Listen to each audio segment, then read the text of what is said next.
Vamos lá. Bom, boa noite a todos. Estamos começando mais uma, mais um dia de apresentações da Semana da Criação de 2024. Esse evento realizado pela Igreja Adventista do Sétimo Dia, que objetiva relembrar-nos a respeito do Deus Criador e do relato histórico do Gênesis. Nós temos entre nós os alunos do quarto ano de teologia do NASP, que irão realizar uma série de apresentações que falarão a respeito de temas relacionados à questão das nossas origens. Eu gostaria de convidar você para que curve sua fronte, para que possamos realizar uma palavra de oração e dedicarmos as apresentações de hoje à honra e glória de Deus. Oremos. Maravilhoso Deus e Pai, te agradecemos, Senhor, por mais uma vez por permitir com que nós consigamos trabalhar na tua causa. Que o Senhor esteja conosco, que o Senhor abençoe todos aqueles que irão apresentar essa noite, que eles possam apresentar questões que sejam relevantes para a nossa fé e que possam apontar a Ti como Criador e como nosso Salvador. Que o Senhor esteja conosco, perdoe os nossos pecados e nos livre de todo mal. Em nome de Jesus é o que lhe pedimos e lhe agradecemos por tudo. Amém. Bom, para darmos início às nossas apresentações, eu gostaria de convidar o Renan. O Renan que vai falar, que tem como título da sua apresentação Desbravando a Ciência, projeto especial no ensino extracurricular do criacionismo. Renan, Maravilha. Obrigado, Matheus. Obrigado aí pelo espaço, pela oportunidade. Você consegue me ouvir bem? conseguimos sim. Maravilha. Eu posso compartilhar aqui a tela? Por favor. Então, deixa eu colocar aqui. Compartilhar. Ok, ok, ok. Vamos ver aqui se ele vai direitinho. Espera aí. Aqui, pronto. Acho que agora vai. Vocês conseguem ver minha tela direitinho? Matheus? Conseguimos. Maravilha. Muito bem. Ah, como que ela está aparecendo aí para você? Ela está aparecendo cheia. Tá cheio? Perfeito. Vamos lá, então. Muito bem. Boa noite a todos vocês que estão nos acompanhando, aqueles que verão também a gravação posteriormente. Para mim é um privilégio. Eu me chamo Renan Pacheco, sou formado em psicologia. Também fiz algumas especializações que me ajudaram a preparar essa apresentação e ter uma percepção da importância desse projeto especial que eu chamo de Clube de Bradores, né? Projeto especial no ensino do criacionismo. É uma ferramenta muito útil, muito importante para a compreensão. É uma breve apresentação, obviamente, teria muito o que falar sobre isso, mas o tempo não nos permite. Então, já vou avançar aqui. Posso ir lá? Maravilha. Vamos lá, então. Bom, a gente está numa semana especial. A gente reconhece que essa semana é uma semana utilizada pela Igreja Adventista, né, em parceria também com as instituições e também com o Museu de Ciências das Origens.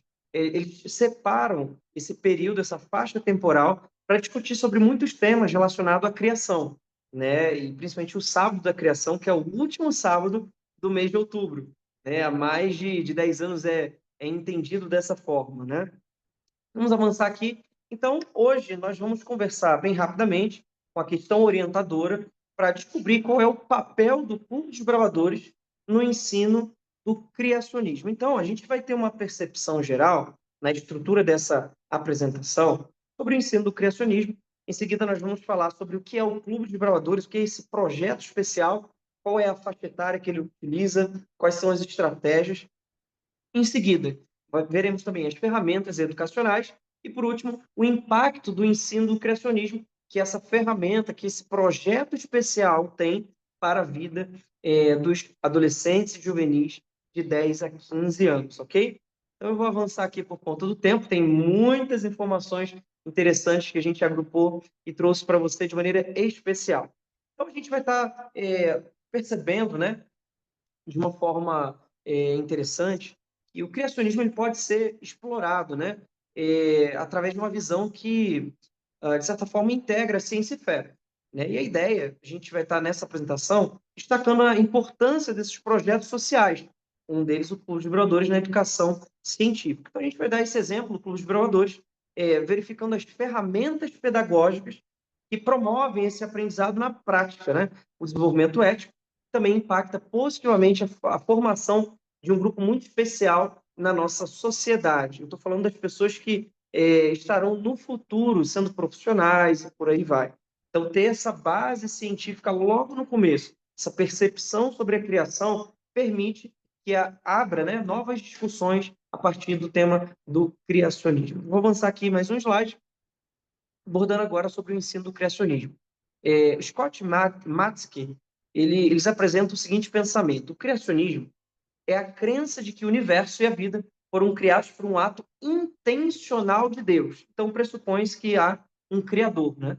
Em oposição às explicações científicas da evolução natural. Enquanto Coyne, 2014, apresenta que essa visão é fundamental para muitos que veem a ciência e fé como complementares, utilizando evidências naturais para reforçar a perspectiva bíblica de um criador. Ou seja, quando nós observamos esse cenário do criacionismo, nós percebemos que o criacionismo, na realidade, é uma porta que permite que a gente tenha uma visão ampliada a respeito do que é a ciência e do que é a religião, de como essas duas ciências, como essas duas percepções, elas podem se complementar e não contradizer, mas observar de uma maneira mais profunda e mais plena com uma proposta alternativa, né? E uma escritora norte-americana, chamada Ellen White, você conhece muito bem sobre ela, diz assim: a verdadeira educação significa mais que a perseguição de um curso, né, de estudo. É ampla. A verdadeira educação ela inclui o desenvolvimento harmônico de todas as faculdades. Uma educação que abrange o corpo, mente e alma e que prepara o estudante para o serviço do presente, para uma alegria maior no porvir. Ou seja, para que a gente tenha uma verdadeira compreensão da educação, a gente precisa entender a educação de forma holística, preparando o corpo, a mente e a alma. E sabe o que é interessante? Que esse projeto especial chamado Clube de Bravadores, ele busca proporcionar isso para juvenis de 10 a 15 anos. Olha que interessante. Existem dois quadros. O quadro primeiro, quadro de número 1, diz assim: o Clube de Oradores surge como uma iniciativa da Igreja Adventista para promover a educação e o desenvolvimento de habilidades práticas em crianças e adolescentes. Enquanto o quadro número 2 apresenta que o objetivo desse projeto é combinar o estudo da natureza com as lições de vida, fundamentando a ciência em uma perspectiva cristã que destaca a criação ou a crença, né, de Deus. Isso é muito interessante. Então, o projeto dos bravadores, que é esse símbolo vermelho ali, ele busca trabalhar com essa faixa etária de uma perspectiva muito interessante. Eu vou mostrar para você nesses próximos slides. Olha que interessante. Com base no Clube de Bravadores, nós entendemos que esse funcionamento ele se dá a partir dos temas científicos desenvolvidos no sistema de classes e especialidades. Estarei explicando nos próximos 3 slides. E a partir desse sistema de classe e especialidade, é possível a gente aprender sobre diferentes aspectos do estudo científico. Então, a gente estuda a natureza, a gente estuda a criação, a gente estuda os fósseis, a gente estuda a natureza de um modo geral, na parte botânica, na parte zoológica, né? Os animais, os insetos, mamíferos e por aí vai. Tudo isso está dentro do programa maior do sistema de classes e especialidades. É um programa interessante. Vamos avançar.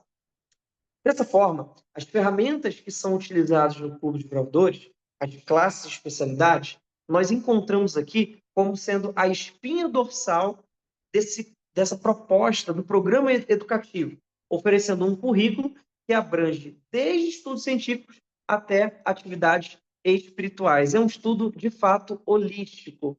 Avançando. Olha que interessante. Quando a gente olha as classes, eu vou dar nome aqui para você. Tem a classe de amigo, e uma classe avançada chamada amigo da natureza. E assim sucessivamente, companheiro, companheiro de excursionismo, pesquisador, pesquisador de campo e bosque, pioneiro, pioneiro de novas fronteiras, excursionista, guia, líder, master e master avançado. Olha que bacana. Quando o juvenil ele tem 10 anos, ele entra na classe de amigo e vai aprender assuntos que são preparados e baseados nessa faixa etária. baseado naquilo que a pessoa ela tem condições de aprender naquele contexto, certo? Companheiro já são com 11 anos, pesquisador 12, pioneiro 13, excursionista 14 e guia 15. Quando ele completa esse ciclo com as 6 classes básicas ou classes progressivas, existe uma proposta para continuidade desse desenvolvimento físico, mental e espiritual, que são chamados as classes de liderança, a classe de líder, master e master avançado. Ou seja, é uma proposta completa que tem o objetivo de ajudar no desenvolvimento integral desses adolescentes. E quando a gente olha as especialidades, que a gente citou anteriormente, nós encontramos aqui pelo menos 9 áreas de ensino. E olha quantas especialidades existem, cerca de 479 especialidades. E ali tem várias áreas. Eu queria destacar essas que estão em colorido. Ó, a área que está marcada ali em azul ou roxo é a área de artes e habilidades manuais. É quando o juvenil e o adolescente ele aprende a fazer várias atividades práticas utilizando as suas mãos. Isso mesmo, com materiais de EVA, com ensino de escultura, pintura, crochê e por aí vai. São muitas habilidades manuais que ensinam, inclusive, profissões para esses adolescentes. Quando nós encontramos ali as linhas em vermelho, nós temos atividades missionárias e comunitárias, que é o desbravador em serviço à comunidade, o desbravador em missão, em apoiar e servir as pessoas. Nós temos também ciência e saúde, no qual o desbravador aprende ali as ciências médicas e ciências biológicas, de um modo geral, e também nós temos o estudo da natureza, que vai ser a maior ênfase que vamos dar nessa apresentação. Olha quantas especialidades nós temos aqui dentro desse programa completo para desbravadores de 10 a 15 anos ou mais, viu? A partir de 10 anos, você pode já ser um desbravador. Vamos avançar aqui. Eu queria mostrar para você algumas dessas especialidades que são utilizadas no ensino mais específico, que tocam ali no tema do criacionismo. Eu listei aqui algumas delas. Por exemplo, a especialidade de mordomia. Essa especialidade ela foi desenvolvida em 1986, ou seja, é um programa bastante antigo, porém muito atual. É antigo na sua composição, mas é atual porque os temas são relevantes ainda hoje para o ensino de diversas ciências para esses jovens e adolescentes. A especialidade de mordomia ensina a pessoa a administrar tudo aquilo que o Criador proporciona para ela. Por exemplo, são 4 T's. O tempo, o Criador proporciona para essa pessoa que está aprendendo a especialidade. O templo, que a gente chama que é o corpo dessa pessoa, né? O Criador proporcionou para ela isso. Os talentos são os dons, as habilidades que o Criador também oferece. E também o tesouro, que são os recursos, tanto naturais quanto financeiros, que essa pessoa tem para administrar. Uma possível palavra para substituir ou complementar a palavra mordomia é a palavra administrador. Então, nessa especialidade, o desbravador aprende a administrar a natureza, a administrar os seus pertences, a administrar a sua agenda, o seu tempo, o seu talento, tudo isso que eu já citei aqui. Em seguida, mais recente, a especialidade de arqueologia bíblica. Ali é preparado um programa de ensino e aprendizagem voltado para as ciências que abordam ali o tema da arqueologia, questão de escavação, questão histórica da arqueologia e muito mais, né? Não vai dar tempo de apresentar todos os detalhes. Em seguida, ali em 2012 também, nós temos 2 especialidades focadas especialmente em criacionismo, que é a especialidade de criacionismo e criacionismo avançado. E eu já vou mostrar para você o que são abordados nesse programa sugestivo para essa especialidade. Qual é o currículo dessa especialidade? Aguarde só um pouquinho. Em seguida, nós temos a especialidade de astronomia, que nos ajuda a compreender também esse contexto da criação de um modo maior. Nós temos também rochas e minerais, especialidade básica e avançado. Nós temos a especialidade de fósseis, e olha que curiosidade, essa especialidade foi criada em 1944. Desde a sua fundação, o programa de classe de especialidades, a especialidade de fósseis foi acrescentada no quinto, melhor dizendo, no quinto acréscimo das especialidades, ou seja, é uma especialidade muito antiga que tem muito a contribuir para o desenvolvimento desse adolescente. Temos também astronomia avançada, ecologia, conservação ambiental, geologia básico e avançado, criado ali em 1975. Também temos a especialidade de solos e dinossauros. Todas essas abordam direta ou indiretamente o tema da criação. E tem outras também que a gente não trouxe aqui por conta do espaço. Quando o desbravador ele completa ali um conjunto de 7 a 8 especialidades, ele recebe também o que a gente chama de mestrado. Olha quantos mestrados nós temos aqui. Claro, esse não é um mestrado acadêmico que a gente tem nas faculdades, não é um stricto sensu, não é isso. Mas é um sistema de aprendizado que mostra que esse desbravador se desenvolveu em muito nessa área do conhecimento. Olha quantos mestrados nós temos. Mas eu queria destacar aqui o mestrado em zoologia, botânica e ecologia, que são aqueles que abordam mais diretamente a temática que nós estamos trabalhando aqui. Como estrutura sugestiva para o programa de criacionismo, nós temos aqui, olha o currículo, são 11 itens que são abordados e aprendidos e assimilados pelos desbravadores de 10 a 15 anos quando fazem essa especialidade. Por exemplo, olha o primeiro item. O que é modelo e teoria científica? Então, o desbravador vai precisar aprender sobre isso e vai responder essas atividades de maneira prática e lúdica. O que é teoria científica? Em seguida, quais são as principais diferenças entre o modelo criacionista e o evolucionista? Perceba, o modelo criacionista apresentado por essa ferramenta educacional, ele não é exclusivista. Pelo contrário, ele apresenta um diálogo entre as diferentes ciências. O criacionista, na percepção de que há um criador, há alguém que estabeleceu e desenvolveu e originou todas as coisas. O evolucionista, que entende que é um processo mais automatizado, é um processo mais naturalizado, certo? Então, ele tem também uma percepção, mas ainda assim o desbravador ele vai ter a oportunidade, né, e a opção de estudar o criacionista e o evolucionista. É um modelo inclusivista, percebe? Essa ferramenta é muito útil aí para o ensino da ciência. Terceiro, escreva uma redação de no mínimo 500 palavras com o tema por que ser criacionista? E aí você tem várias outras abordagens, várias outras atividades que você faz focadas no criacionismo, que ajudam o desbravador a desenvolver um raciocínio científico, crítico e lógico, avaliando então as diferentes ciências que nós temos ainda hoje. Por fim, eu queria mostrar aqui qual é o impacto do ensino dessas classes e especialidades. E já fazer um convite para você. Olha que interessante. É dito assim: o ensino criacionista promovido pelo Clube de Exploradores contribui significativamente para a formação pessoal e profissional dos jovens, preparando-os para enfrentar desafios como mentalidade e ética.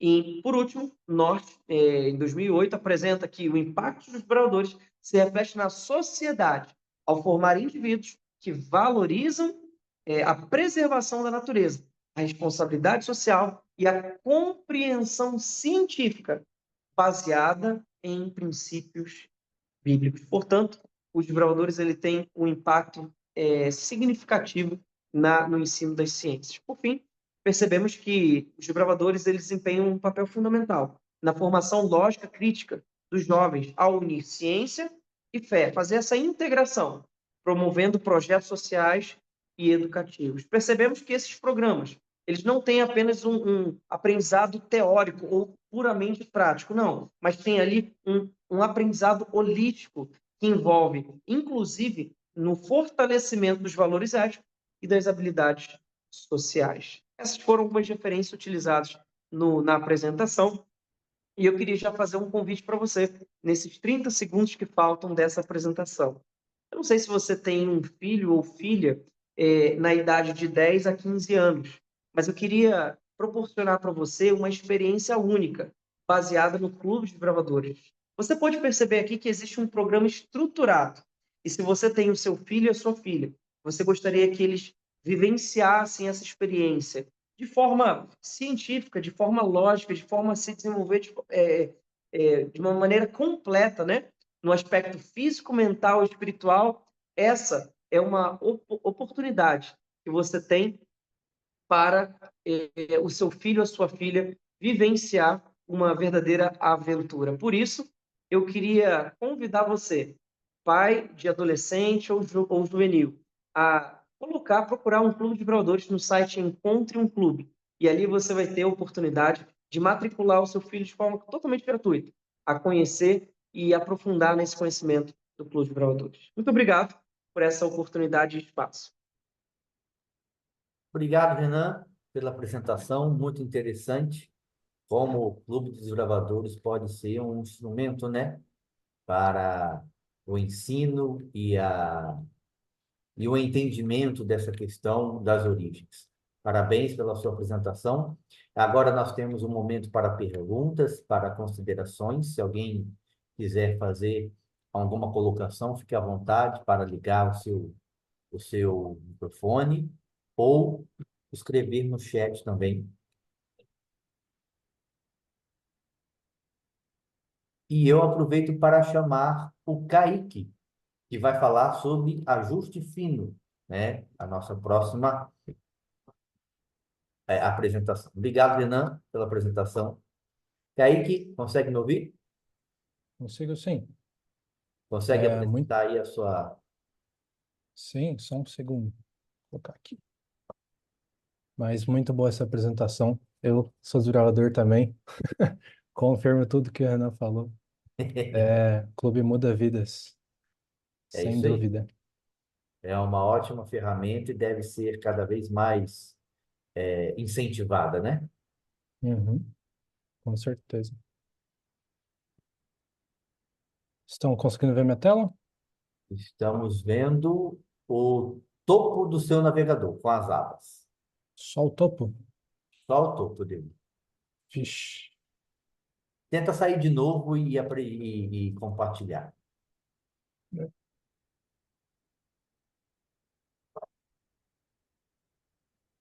Hum.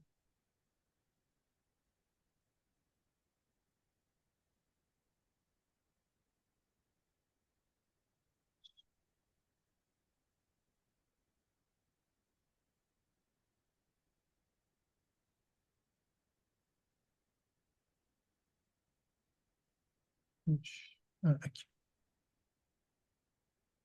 E agora? Vamos ver.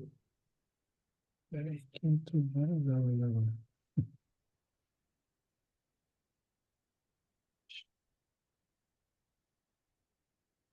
E está carregando ainda para mim. Uhum. Tá aparecendo? Agora sim, apareceu. Ah, Você pode colocar ufa. para apresentar. Vou Isso. colocar aqui. Muito Perfeito, bem. Kaique. Você tem 15 minutos. Pode começar. Ok. É, a gente vai falar sobre ajuste fino. Tirar isso aqui daqui. Foi. E o propósito do universo. E esse é um tema que me chama muita atenção, porque eu ficava pensando, será que tem, quando eu olho para minha mão, quando eu olho para minha visão, quando eu olho para a natureza, eu percebo que parece que tem alguém inteligente. Era o que eu pensava antes de ser adventista, né? É o que eu pensava, tem que ter alguém que ajustou todo esse negócio para funcionar. É impossível não ter alguém inteligente, né? E depois eu descobri que tem pessoas que pesquisaram sobre isso, estudaram sobre isso. E depois eu vi na cosmovisão bíblica que existe um autor, que ajustou tudo isso, né? E que tem um propósito para esse universo. Bom, e a questão orientadora do nosso estudo hoje vai ser como é que o universo ele pode ser tão incrivelmente ajustado ao ponto de permitir e propiciar a vida humana. Ou seja, não é algo só ele está ajustado, mas ele propicia a vida. Será que todo esse ajuste ele é fruto do acaso ou será que há um propósito maior por trás desse detalhe do cosmos, né? E aqui tem o nosso índice de apresentação, mas indo para a apresentação propriamente dita, a gente vê que o design inteligente, que seria essa ideia de que tem alguém por trás, um arquiteto, ele vai trabalhar com pelo menos quatro pilares, né? O primeiro pilar vai ser a complexidade redutível, segundo vai ser essa informação arbitrária, o terceiro vai ser essa antievidência e o ajuste fino que a gente vai comentar com mais profundidade, né? Mas o que seria então essa complexidade redutível? Ela vai ser um sistema, uma estrutura biológica que vai mostrar que ele é um sistema muito complexo. E você não pode reduzir ele, porque se você tirar uma parte dele, ele não vai funcionar.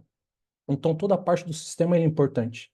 Um exemplo que eu poderia dar aqui, você que estudou biologia, nem que seja no ensino médio, você viu que, por exemplo, uma bactéria tem sempre um flagelo. Esse flagelo, ele vai possibilitar, vai ser como se fosse um motor para possibilitar a dispersão dele, a movimentação dele, é como se fosse um motorzinho. E esse motor, ele até funciona, ele usa ali energia, né? Pega os prótons, e ele consegue até chegar a 400 quilômetros por hora para se movimentar, imagina só, uma bactéria. Então, se você tirar qualquer parte ali dessa bactéria, ela não vai existir. Ela simplesmente ou não iria se movimentar sem esse flagelo, por exemplo. E a gente tem o segundo pilar, que seria essa antievidência. O que seria essa antievidência? Também seria um sistema, uma estrutura biológica, só que ele vai trabalhar com a ideia de que tem uma consciência que pensou para criar antes uma coisa. Por exemplo, uma asa de um pássaro. A gente percebe, poxa, foi criado ali para voar, e ele consegue voar. E é muito interessante que tem uma consciência por trás que pensou isso antes, ou seja, seria uma antievidência de que tem algum design inteligente. A terceira seria essa informação arbitrária, que seria uma informação, uma codificação que tem uma vontade. Teve alguém que pensou para ter uma vontade e essa estrutura se formar também, essa estrutura. E um exemplo grande é o DNA, o próprio DNA que a gente tem, que é formado por vários códigos. E se você tirar qualquer um desses códigos, qualquer uma dessas partes, ele não existiria mais. E uma coisa que dá para a gente comparar, talvez aí que você estuda TI, já viu TI, seria os códigos de programação. E quando a gente vê um site, quando a gente está vendo aqui o Zoom, quando a gente está vendo qualquer coisa, até um streaming que a gente usa, ele é usado por algoritmos, ele trabalha também por código. Ou seja, tem alguém que programou esse código para ele existir. O 001, 001. Então, a gente percebe que da mesma forma que tem um código, e esse código possibilita um site, possibilita outras coisas em tecnologia, também temos um arquiteto que formou a gente. E esse DNA, ele é essencial para a vida do desenvolvimento humano, né? Bom, mas vamos falar do ajuste fino. O que seria então esse ajuste fino? O ajuste fino é a ideia de que o universo parece estar configurado de uma forma precisa para a existência da vida. Ou seja, qualquer variação, pequena mudança ali, dessas constantes gravitacionais ou quantidades de oxigênio, tornaria a vida impossível. A gente tem 26 constantes, e ao longo das apresentações, se você quiser ver mais apresentações sobre ajuste fino, teve ao longo dessa semana, recomendo que você assista também os vídeos anteriores, os dias posteriores também. Mas eu queria trazer de forma prática, né? Porque Paul Davies, que é um grande físico, escritor australiano, ele vai dizer que todos concordam, isso é um consenso geral no acadêmico, né? Que o universo parece ter sido planejado para a vida. Ou seja, toda a estrutura, todo o sistema, ele é projetado para a vida, para gerar vida.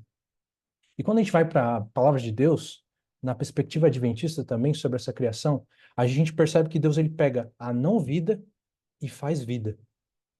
E é muito bonito, pelo menos a gente pode ver três partes, né? Quando a gente vê esse Deus pessoal da criação, em Gênesis 1, a gente percebe que Moisés, que a gente acredita ser o autor de Gênesis, ele está relatando. Ele não quer provar por A mais B, como as coisas as químicas se juntaram, não quer provar, ele só está dando um relato. Está falando, foi assim que aconteceu. Mas o que é interessante? Quando ele vai iniciar a Bíblia, ele vai iniciar com Bereshit bara Elohim. Ele inicia com esse verbo, né? Bara. Ou seja, esse Deus, ele cria. Ele é poderoso para, com o poder da sua palavra, criar todo o universo. Estrelas e galáxias passam a aparecer. E esse Deus, ele se relaciona com a sua criação.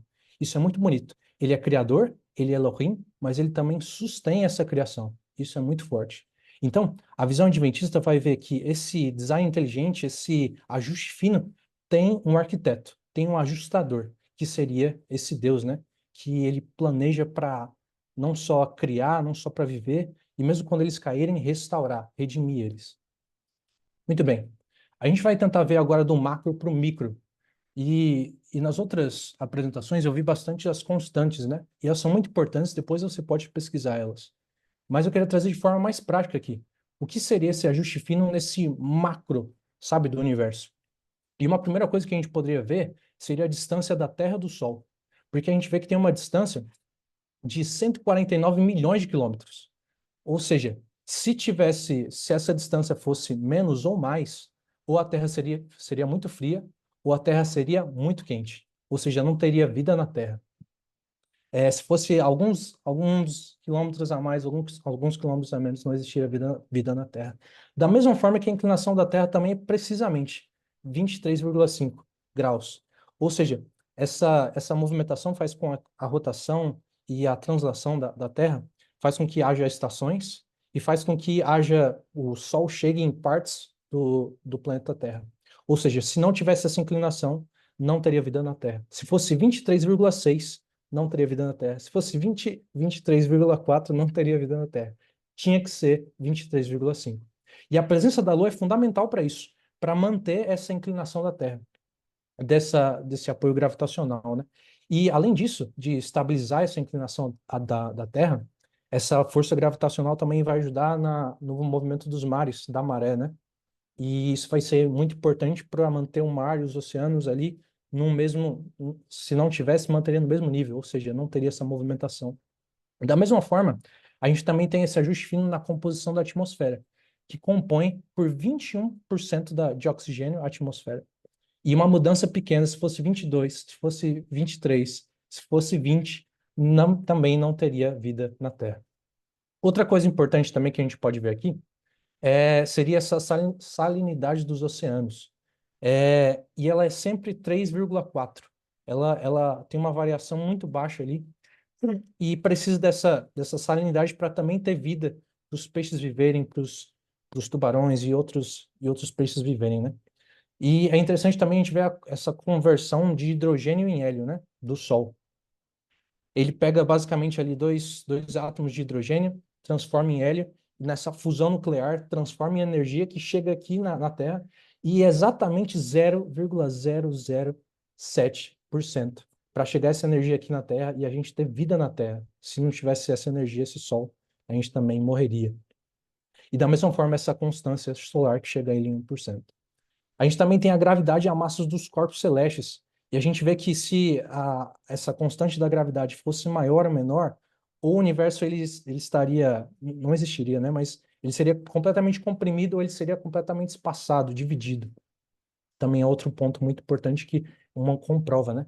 Mas agora a gente, indo para o micro, né? A gente vê essas evidências microscópicas sobre o corpo humano e a vida na Terra. E a gente comentou um pouco do DNA também, que ele também é organizado perfeitamente, as suas estruturas, né? Se você mudasse qualquer parte ali do DNA, do RNA, daria errado. Simplesmente não existiria. Se o código for mexido, a gente não teria um braço, também não teria olhos, enfim. A gente vê também a produção de células. O corpo humano ele produz entre 2 a 10 milhões de novas células vermelhas por segundo e 100 milhões de células brancas estocadas ali na medula óssea. Essa produção em massa de células sanguíneas é perfeitamente ajustada para manter a saúde e o funcionamento desses sistemas biológicos, né? E da mesma forma que o oceano também tem essa salinidade de 3,4%, o ser humano também tem. E se fosse mais, se fosse menos, poderia ter uma desidratação ou um choque osmótico. Quando você come bastante sal, né, você percebe um pouco disso, você desidrata ali. Mas agora imagina com todo o seu corpo ali desidratado, ou você com muito sal, né, teria esse choque osmótico. E outra coisa também importante desse ajuste fino no corpo humano seria também essa visão e o córtex visual. E é muito complexo quando a gente olha o olho humano, porque são vários cones, são bastones, são nervos ópticos trabalhando juntos.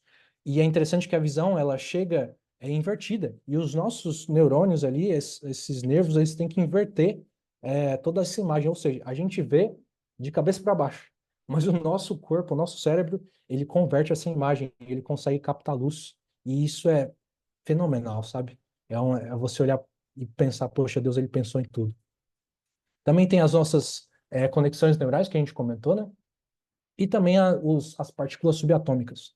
Quando a gente olha para os quartos, a gente percebe que tem dois átomos em dois lugares diferentes. Quando a gente começa a estudar o universo, a gente percebe que as coisas são estranhas. São muito estranhas.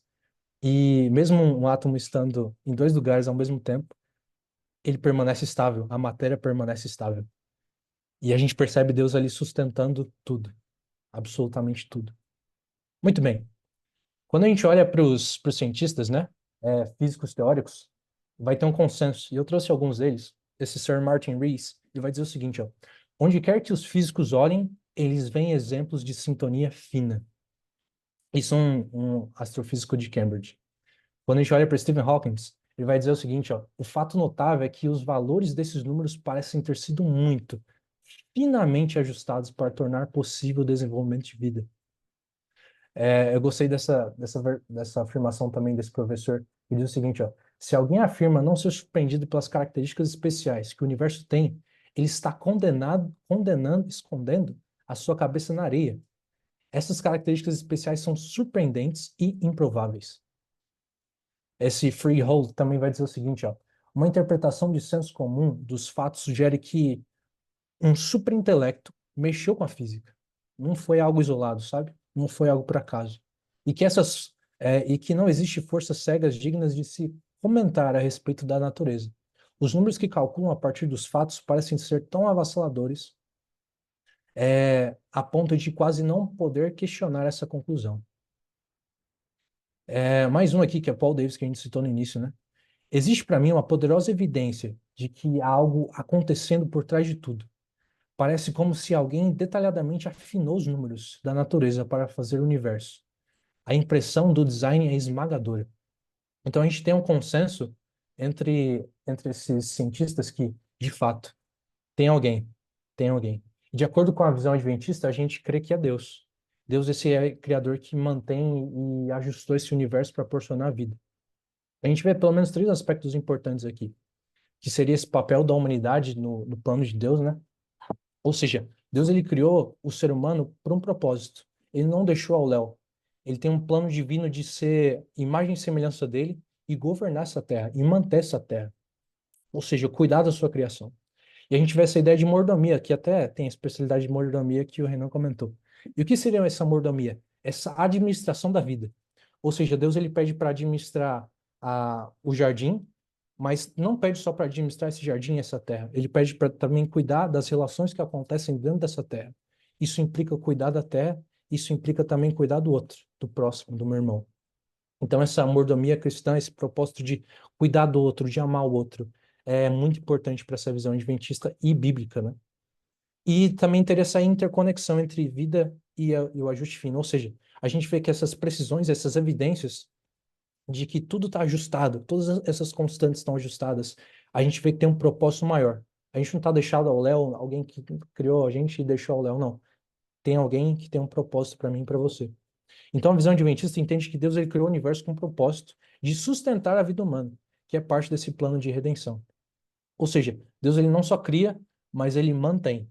Nele todas as coisas estão sustentadas, né? Nele todas as coisas subsistem. E qual seria essa probabilidade, essa questão da probabilidade? A gente vê que alguns vão dizer que é uma necessidade, seria vários planetas, tem até alguns que acreditam que tem um multiverso, né? Foram criando vários planetas e aí foi moldando. Alguns vão dizer que é acaso. Só que eu fico pensando, poxa, parece que tem uma intencionalidade. Quando eu olho tudo isso aqui, tem algum ajuste fino, sabe? E a gente pode ver também que tem a improbabilidade matemática, porque são muitas constantes ajustadas, e a gente percebe, poxa, é o ajuste fino. E a gente vê essa providência divina nessa visão. Parece que Deus ele criou de fato para manter essa vida. Muito bem, concluindo que o meu tempo tá acabando aqui. A gente vê que o universo ele aponta para Deus. E é muito bonito porque esse ajuste fino é uma evidência para a gente, que a gente pode não só ter para nossa fé se manter também, porque Deus ele não quer uma fé que é do além, no vazio, sabe? Ele dá evidências, e a Bíblia foi para isso, né? E ele mostra para a gente, através da sua criação, da sua revelação, que a gente pode confiar nele, e que ele está cuidando de todas as coisas. Quando eu olho tudo isso aqui, esses detalhes, que são minuciosamente cuidados, detalhados, a gente percebe, poxa, ele está cuidando das coisas. Então, não é fruto do acaso. A gente percebe isso. E a gente tem um propósito também divino para a vida. Quando a gente vê Gênesis, a gente percebe que ele cria as árvores, que vão dar frutos, sementes. Ele cria animais que também pede para frutificar ou gerar vida, né? Ele também pede para os seres humanos também frutificarem, gerarem vida, multiplicarem isso, né? E a gente percebe uma constante que é muito forte na Bíblia. Seria a, a missão principal, é a manutenção da vida. Deus, ele cria a vida para gerar vida. E ele mantém essa vida, ele quer que a gente também mantenha essa vida. E eu gosto muito de um filósofo americano que ele vai dizer o seguinte, poeta também, que é John Donne, que ele vai dizer o seguinte: nenhum homem é uma ilha. A gente não foi feito para o nosso próprio umbigo, a gente não foi feito só para a gente é feito para cuidar dos outros, amar os outros e fazer essa manutenção da vida. Não existe só eu, tem que existir o outro. E a gente é responsável pelo nosso irmão, pela natureza, pela criação. E a gente reconhece esse papel de Deus, né? Que ele é fundamental e tem essa harmonia que reflete tudo nessa atuação contínua de manter essa criação. Ou seja, Deus ele criou o universo com uma precisão para sustentar a vida. E nós, como suas criaturas, devemos viver de acordo com esse propósito, de gerar vida, de manter a vida. Bom, essa aqui foi a apresentação. Aqui tem as referências bibliográficas. Recomendo muito esse livro do Alistair McGrath. E espero que tenham gostado. Se tiverem alguma dúvida também, fiquem à vontade. Perfeito, Kaique. Muito obrigado pela sua apresentação. É muito interessante essa questão do ajuste fino, né? Que aponta diretamente para a necessidade de uma intenção, né? Não é fruto do Hum, acaso e nem é uma necessidade física. Logo, hum. sobra é uma decisão de ser assim. Quem tiver alguma dúvida, alguma pergunta, por favor, sinta-se à vontade para fazê-lo tanto por mensagem quanto por áudio. E eu aproveito para chamar o nosso próximo apresentador, que é o Guilherme, que vai falar sobre as inconsistências do evolucionismo e os argumentos do design inteligente. Boa noite, Matheus. Muito obrigado. Boa noite, Guilherme. Compartilhar aqui a minha tela. Obrigado, Kaique, pela sua apresentação. Vamos aguardar agora o Guilherme. Conseguem ver minha tela? Conseguimos sim. Agora coloque no modo apresentação. Então, você pode Aí. apresentar 15 minutos, tá bom, Guilherme? Tá bom. Muito obrigado. Bom, então meu tema é as inconsistências do evolucionismo e os argumentos do design inteligente. Eu me chamo Guilherme, sou formado em publicidade e propaganda, estou cursando no momento teologia, tenho formações também na área de liderança. E vou falar hoje um pouco sobre as inconsistências do evolucionismo e os argumentos do design inteligente. Nós estamos celebrando aí nesta semana, a semana e sábado da criação. É muito importante nós celebrarmos esta semana, né? E levarmos os nossos jovens essas informações. Faço um apelo aqui a todos os pastores que levem esse assunto às igrejas, né? Porque nós estamos sendo bombardeados com falsa ciência nas escolas, na mídia, e cada vez mais essas mentiras estão sendo propagadas. Então, eu louvo a Deus aí por esse congresso, por todos os trabalhos que estão sendo apresentados aqui e que tudo seja feito para a honra e glória de Deus. As questões orientadoras do meu trabalho, elas são as seguintes: quais são as principais inconsistências do evolucionismo e quais são os argumentos que o design inteligente oferece? Então, eu gostaria de propor um contraste mesmo entre as duas teorias, entre a teoria do evolucionismo e a teoria do design inteligente. E essa é a minha proposta nesta noite. Então, o trabalho está dividido em quatro partes. Primeiro, nós vamos falar sobre o evolucionismo, depois sobre as suas inconsistências. Na parte 3, eu vou trazer ali o design inteligente. E, por último, vamos falar sobre o criacionismo. Não tem como falar de evolucionismo sem falar de Charles Darwin. Ele foi um naturalista britânico que propôs essa teoria da evolução por meio da seleção natural em seu livro mais famoso, A Origem das Espécies. Em 1859 foi publicado esse livro, mas há um dado interessante, porque em 1844 foi quando ele começou a formular, né, e publicou a teoria sobre a seleção natural, um dos seus principais argumentos.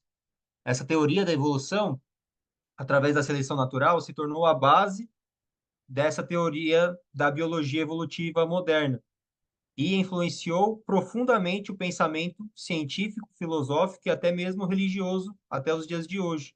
Então, muitas e muitas pessoas se baseiam neste livro e nos seus conceitos para defender a teoria do evolucionismo. E aí, falando um pouquinho sobre a seleção natural, né, que é um processo pelo qual organismos com características mais adequadas ao seu ambiente têm maior probabilidade de sobreviver e de se reproduzir, passando essas características favoráveis para as futuras gerações. Então, a teoria de Charles Darwin defende que todas as formas de vida compartilham de um mesmo ancestral, que lutam pela sobrevivência, evoluindo de tempo em tempo. Então aqui já tem uma inconsistência, ao meu ver, porque se eles lutam pela sobrevivência, como eles estão evoluindo, né? E a gente vai ver isso com mais detalhes. Então a primeira pergunta é a seguinte: se a evolução da vida começou com baixa diversidade e a diversidade aumentou ao longo do tempo, por que é que o registro fóssil mostra uma maior diversidade no passado e uma menor diversidade à medida que o tempo avança? Então, pensem comigo. Se existe uma evolução, se os animais estão evoluindo, se o mundo está evoluindo, nós deveríamos ver uma maior diversidade de animais na fauna, e o que a gente vê é o contrário, nós vemos animais entrando em extinção. Então, nós não estamos vendo uma evolução, nós estamos vendo uma involução, né? E eu trago dados aqui que comprovam isso.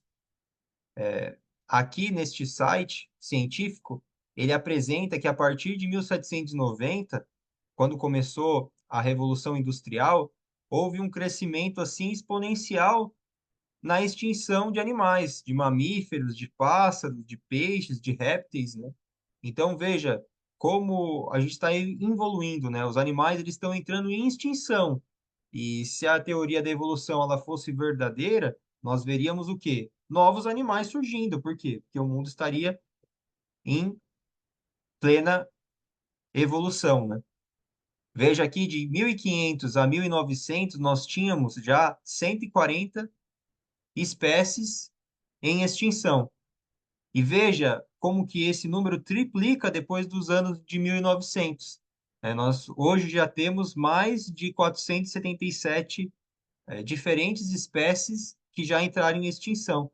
Então, quanto mais o tempo passa, mais animais entram em extinção, e isso comprova que a teoria da evolução é uma falácia, realmente.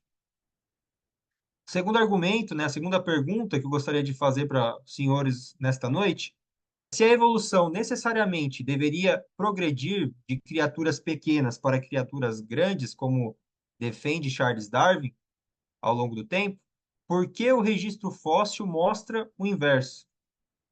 E é bem bacana, porque eu trouxe algumas fotos de cientistas que eles então reconstruíram, né, os animais baseados no registro fóssil. E a gente vê aqui, por exemplo, o macaco atual comparado ao registro fóssil dele antigo. E vemos uma diferença absurda no tamanho. E nós vemos que no passado eles eram muito maiores e agora estão se tornando menores. A mesma coisa acontece com o crocodilo, com o tubarão, com o leão, a capivara, o leopardo. Veja, tem uma diferença de tamanho brutal. E é totalmente ao contrário daquilo que Charles Darwin defendia. Isso são estudos científicos que comprovam que os animais, antigamente, eles eram maiores, né, através dos seus fósseis e como eles estão diminuindo de tamanho, de força. E isso mostra mais uma inconsistência do evolucionismo.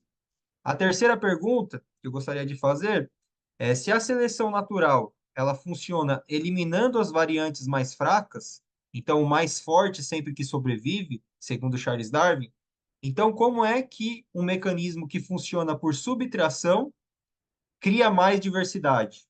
Não faz sentido. Aqui nós estamos aplicando a lógica. Por exemplo, né? Eu trouxe essa imagem aqui. Vamos supor que nós tínhamos aí roedores brancos em maior quantidade do que roedores pretos, né? E as raposas, elas conseguem enxergar melhor os roedores brancos. Então, elas começam a o quê? Comer esse roedor branco. O que vai acontecer? Em um certo momento, os roedores brancos vão ficar aí no mesmo número que os roedores pretos, e depois a tendência disso é os roedores brancos eles entrarem em extinção. Por quê? Se eles são mais fáceis de serem avistados, se eles são mais fracos, eles vão ser uma presa mais fácil. Isso faz com que crie diversidade? Não. Isso faz com que animais entrem em extinção. Muito pelo contrário. Então veja que ao passar do tempo, os animais, a tendência é os animais irem perdendo sua diversidade e não criando mais diversidade. Isso mostra que nós estamos evoluindo, não evoluindo como a teoria de Charles Darwin. E aí eu gostaria de falar um pouquinho sobre o design inteligente também, fazendo esse contraste, né? O William Pale é o teólogo e filósofo inglês conhecido por sua defesa do argumento, que deu origem aí ao design inteligente. Ele escreveu também um livro, o Natural Theology, em 1802, e neste livro, ele continua, através desse livro, né, ele continua a ser uma figura importante na história. Seu argumento sobre a existência de Deus tem sido discutido e refinado ao longo dos anos, e suas ideias ainda são referenciadas em debates sobre design inteligente e evolucionismo. Então, ele é uma importante figura que trouxe essa ideia do design inteligente que nós vamos ver um pouquinho aí hoje à noite. E ele traz também o argumento do relógio. Ele apresentou o que ficou conhecido como esse argumento do relógio. Ele argumentou que, assim como um relógio, que é uma máquina complexa e funcional, deve ter sido criado por um relojoeiro inteligente. O universo e as formas da vida complexas que encontramos nele também devem ter sido criados por um ser inteligente.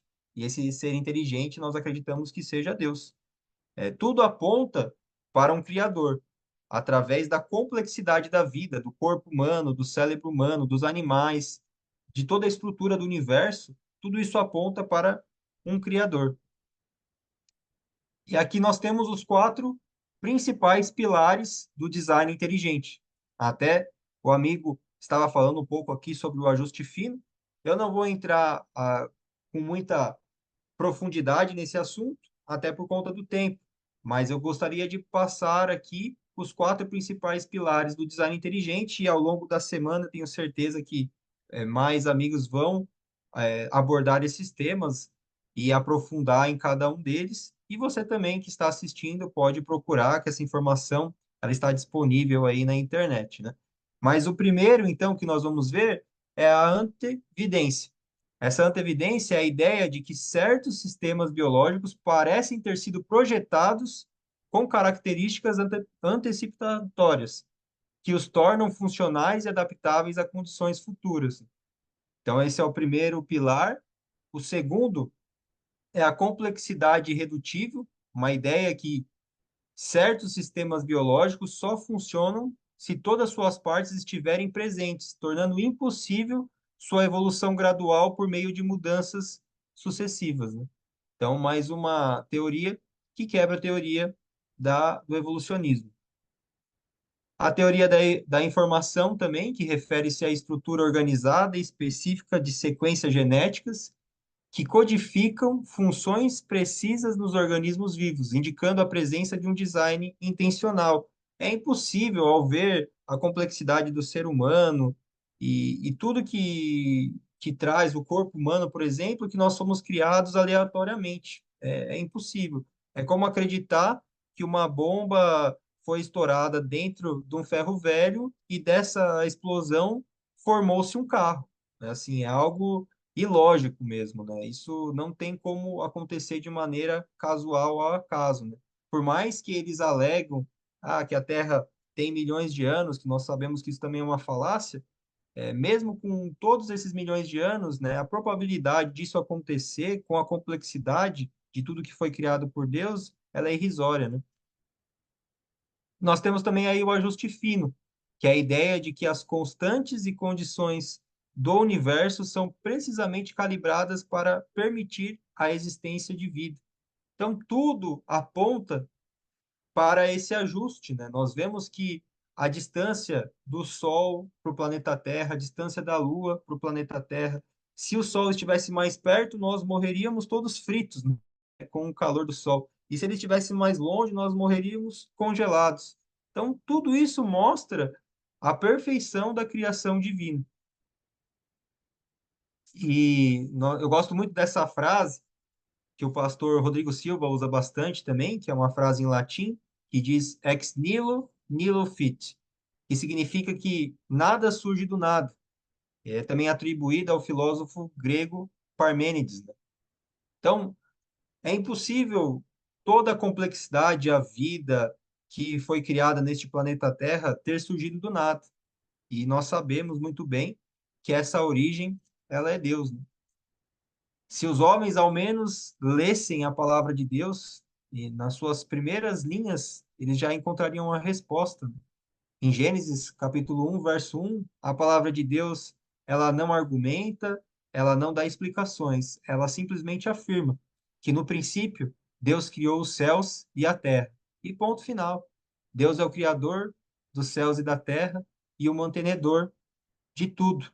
E Jesus Cristo, né?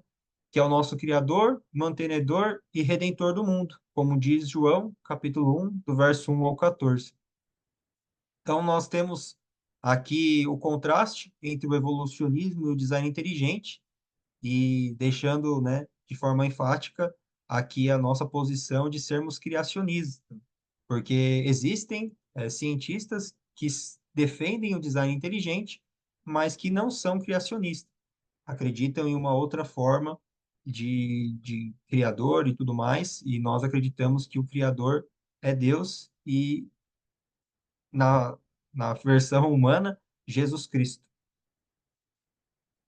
E a nossa biografia utilizada então para fazer esse trabalho, eu utilizei o livro Contribuições para o Ensino do Criacionismo, também o livro de William Pale, Natural Theology, e o livro de Charles Darwin, A Origem das Espécies por Meio da Seleção Natural ou Preservação das Raças Favorecidas na Luta pela Vida. É isso, gente. Eu agradeço a atenção de vocês e se alguém tiver alguma pergunta, eu estou à disposição. Perfeito, Guilherme. Muito obrigado. Parabéns pela sua apresentação. Agora nós temos um momento de perguntas e considerações. Quem tiver alguma questão, sinta-se à vontade para fazê-lo. E eu aproveito para chamar o Clifferson, nosso próximo apresentador, que vai falar sobre o descanso na natureza e o sábado bíblico, um equilíbrio integrado. Gilferson, você está pronto? Estou compartilhando aqui a minha tela. Ah, Pode compartilhar aí. Obrigado, Guilherme, mais uma vez pela sua apresentação. Gilferson, bom. Vocês estão conseguindo enxergar minha tela? estamos sim. Pode colocar no modo apresentação. E aí você tem 15 minutos. Perfeito, muito obrigado, meus queridos. Bom, o título do meu trabalho, vou passar aqui para nós, é O Descanso da Natureza e o Sábado Bíblico, um Equilíbrio Integrado. A questão orientadora que fez essa pesquisa acontecer é essa: como o princípio bíblico do sábado e o ciclo de descanso observado na natureza podem oferecer uma compreensão integrada de equilíbrio e sustentabilidade para a vida humana e ambiental. Para nós começarmos, eu gostaria de abordar o primeiro tópico sobre a necessidade de descanso que nós observamos dentro da natureza. O primeiro aspecto que eu gostaria de colocar aqui é a questão dos ciclos das estações que nós conseguimos observar ao longo do nosso ano. A gente consegue perceber, observando a criação de Deus, que a natureza ela funciona com esses ciclos de descanso. Então, um exemplo claro é no inverno, muitas espécies de vegetais entram em estado de dormência, até mesmo certos animais como os que hibernam, utilizam esse período para renovar as suas energias. Então, esses ciclos de estações, eles são fundamentais para garantir a continuidade e o equilíbrio dos ecossistemas.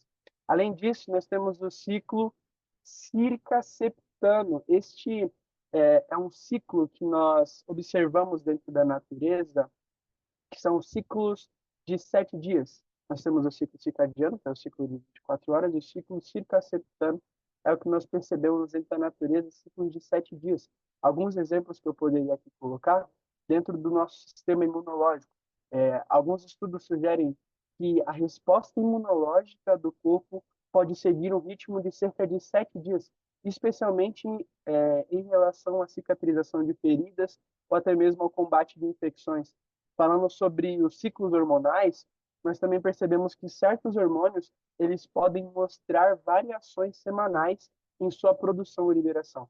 O exemplo disso é que existem indicações de que hormônios como o cortisol e até mesmo outros envolvidos na regulação do estresse podem seguir esses padrões circaseptanos, esses ciclos de 7 dias. E o último exemplo que eu coloco aqui sobre o ciclo circaseptano é a questão da recuperação de doenças.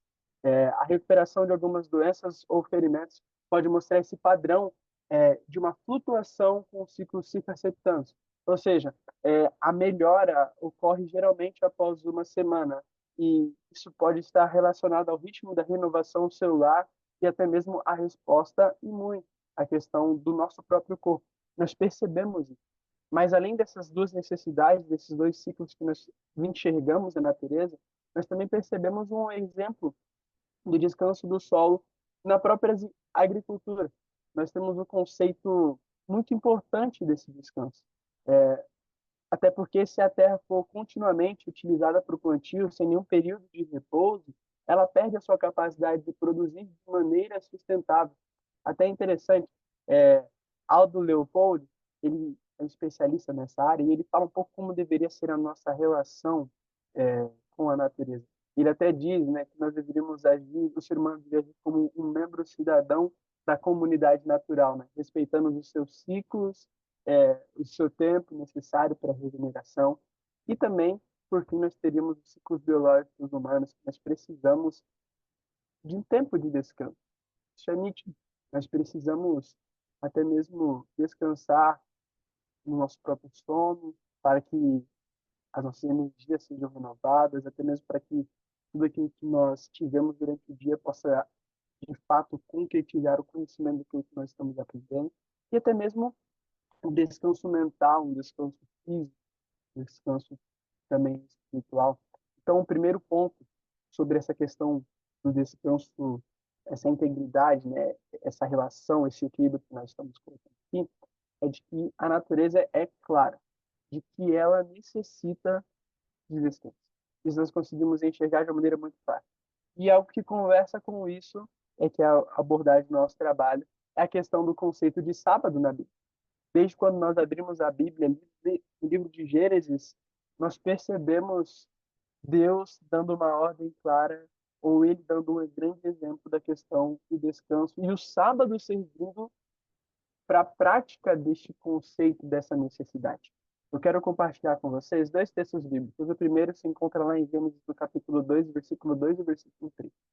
Diz assim no texto: E havendo Deus acabado no dia sétimo a obra que fizera, descansou no sétimo dia de toda a sua obra que tinha feito. E abençoou Deus o sétimo dia, e o santificou, porque nele descansou de toda a sua obra.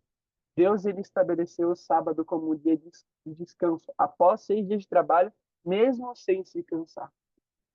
Deus ele faz isso para nos dar um exemplo divino e colocar uma mensagem em prática sobre a nossa necessidade do descanso no sábado. O texto bíblico ele é claro quanto a isso. Além disso, o contexto bíblico, né, sobre o sábado vai além da questão do descanso físico, mas é um descanso também de atividades específicas. O próprio mandamento traz esses pontos. Quando nós abrimos agora a Bíblia lá em Êxodo, no capítulo 20, versículos 8 a 11, onde nós encontramos o quarto mandamento, lá diz o seguinte: Lembra-te do dia de sábado para o santificar. 6 dias trabalharás e farás toda a tua obra, mas o sétimo dia é o sábado do Senhor teu Deus. Não farás nenhuma obra, nem tu, nem teu filho, nem tua filha, nem teu servo, nem a tua serva, nem o teu animal, nem o teu estrangeiro que está dentro das suas portas. Porque em 6 dias fez o Senhor os céus e a terra, e o mar e tudo que neles há. E ao 7º dia descansou. Portanto, abençoou o Senhor o dia do sábado e o santificou.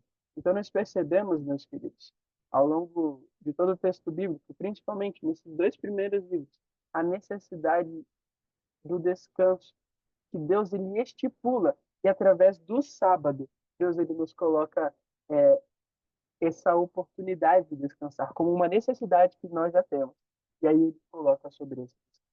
Eu poderia ir mais além, mas aí seria sair um pouquinho do tema, não estaria tanto dentro do sábado, mas a Bíblia ela é coesa desde o seu começo ao seu fim, sobre a necessidade do homem descansar. Deus, ele muitas vezes, é ele quem dá, é ele que concede essa oportunidade de descanso. E o sábado, nós percebemos, criado lá no começo do mundo, na criação, depois é um mandamento divino. E hoje, Deus ele nos dá essa oportunidade também de descansar. E nós percebemos um equilíbrio quanto a essa necessidade humana biológica, a natureza e também o conceito bíblico. Além disso, nós vemos uma convergência entre a ciência e a religião. É interessante notar que tanto a ciência quanto a religião eles concordam sobre a importância do descanso. Cientificamente, está comprovado que pausas regulares promovem benefícios à saúde mental, física e emocional. Matthew Smith, na sua obra 24/6, ele diz que quando nós nos desconectamos por um dia, encontramos a liberdade e o tempo para nos reconectar com o que mais importa. De modo bastante semelhante, o mandamento bíblico do sábado também enfatiza a necessidade de descanso, não apenas do corpo, mas também para a mente. E Ellen White reforça essa ideia ao afirmar que o sábado é um presente divino e que oferece a oportunidade de respirar livremente, libertar-se das pressões do trabalho. Tanto a ciência quanto a religião, portanto, convergem na ideia de que o descanso é fundamental para a manutenção do equilíbrio e da saúde. E agora eu gostaria de colocar aqui também algumas aplicações práticas em nossa vida. Na sociedade atual, que valoriza a produtividade contínua, o princípio do sábado oferece um convite para mim e para você, para todos nós, para nós descansarmos. Em um nível pessoal, isso significa que nós devemos priorizar um momento de descanso genuíno, que pode incluir momentos com a família, a prática da oração, o contato com a natureza, o contato com o Criador. Esse foi o grande objetivo de Deus estipular o sábado. Deixar de fazer as nossas atividades comuns, corriqueiras, como nós vemos no texto das Sagradas Escrituras, e voltarmos esse dia para que seja um dia santo, um dia separado para Deus. Descansarmos das nossas obras, descansarmos do nosso trabalho e focarmos 100% no nosso Criador. Em uma escala mais ampla, é necessário adotar práticas sustentáveis que respeitem os ciclos naturais. O descanso do solo, por exemplo, é essencial para sua regeneração e preservação. Norman Wisbar, na sua obra, falando sobre a vivência no sábado, argumenta que viver o sábado é um ato de resistência contra a cultura da pressa e um chamado para viver o ritmo de Deus, o ritmo da criação. A ideia do sábado ecológico é até mesmo relevante, porque nos convida a refletir sobre o nosso impacto ambiental e até mesmo nos desconectar com as pressões do mundo moderno para nos reconectar com o Criador e com a natureza. Por fim, meus queridos, esse estudo tem o objetivo de explorar a conexão entre os princípios bíblicos de descanso sabático e os ciclos de repouso da natureza. Tanto a ciência quanto a Bíblia concordam que o descanso é essencial para a manutenção do equilíbrio da vida. A natureza nos oferece inúmeros exemplos de como os ciclos de repouso são necessários para a regeneração. E o mandamento do sábado nos relembra da importância de pausas regulares para o bem-estar espiritual e físico. E quando nós ignoramos a necessidade de descanso, seja na natureza ou nas nossas próprias vidas, nós corremos o risco de esgotar tanto os recursos naturais quanto a nossa saúde e o nosso tempo com Deus, até mesmo deixar de cumprir a ordem do Mestre. Em um mundo que valoriza a produtividade constante, o princípio do sábado nos convida a refletir sobre um equilíbrio entre trabalho e descanso. Portanto, assim como a criação necessita de períodos de repouso, os seres humanos também devem agir devem seguir o ciclo de descanso estabelecido por Deus, promovendo uma sustentabilidade e harmonia com o meio ambiente e contato com o Criador. É isso, meus queridos. Muito obrigado pelo tempo que vocês tiveram aqui e fico disponível aqui para responder possíveis perguntas, qualquer questionamento, podem falar. Perfeito, Wilferson. Obrigado pela sua apresentação. Nós chegamos agora ao momento das perguntas e considerações. Se alguém quiser fazer levantar alguma questão, fique à vontade. E aproveito para chamar o Paulo, que é o nosso próximo palestrante, que vai falar sobre, de acordo com a Bíblia, a Terra é redonda? A pergunta que ele faz. Paulo, consegue nos ouvir?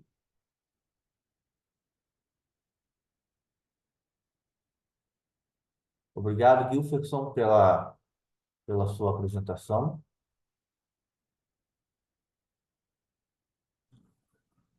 Paulo? Boa noite, tudo bem? Olá, Paulo. Boa noite. Você... Consegue me ver? Não. Puxa, Ah, tá. Agora sim. Tudo Isso. bem? Perfeito. Você pode compartilhar aí a sua tela para vermos a sua apresentação. Meu computador ele tá um pouco lento. Eu tô com meu celular de reserva aqui, caso não consiga fazer o compartilhamento, viu? Perfeito, sem problemas. Estou observando aqui, ver se vai dar certo.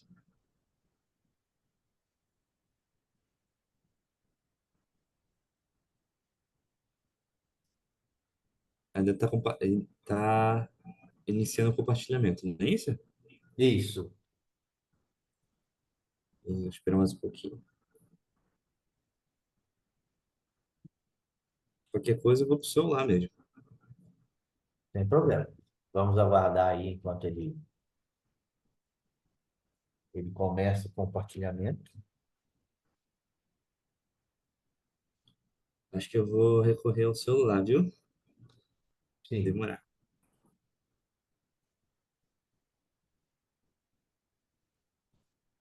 Vou cancelar aqui. Eu vou utilizar.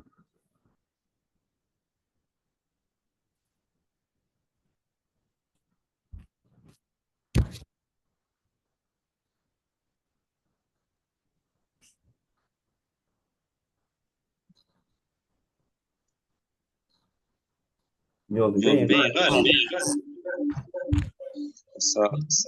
mas você tem que mutar o seu áudio no computador.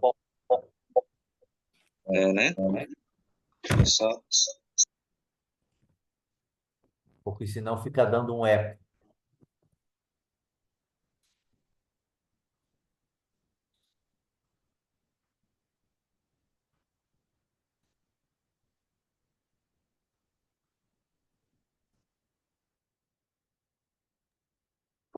Pronto. Você consegue cancelar esse compartilhamento meu aí? Deixa eu ver aqui.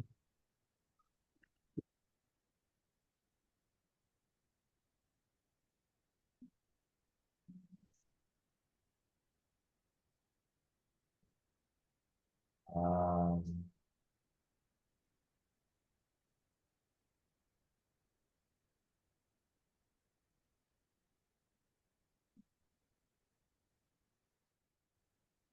vocês conseguem ver a minha tela?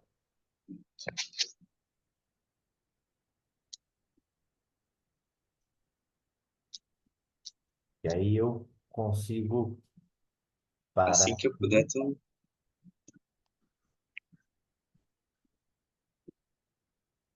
Isso. Agora você pode compartilhar. Perfeito, então. Deixa eu pegar aqui.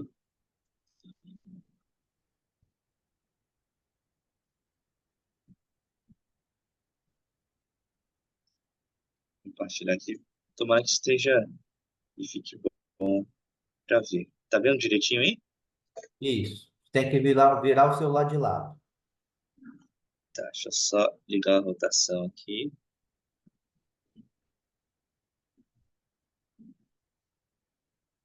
botar só em modo apresentação.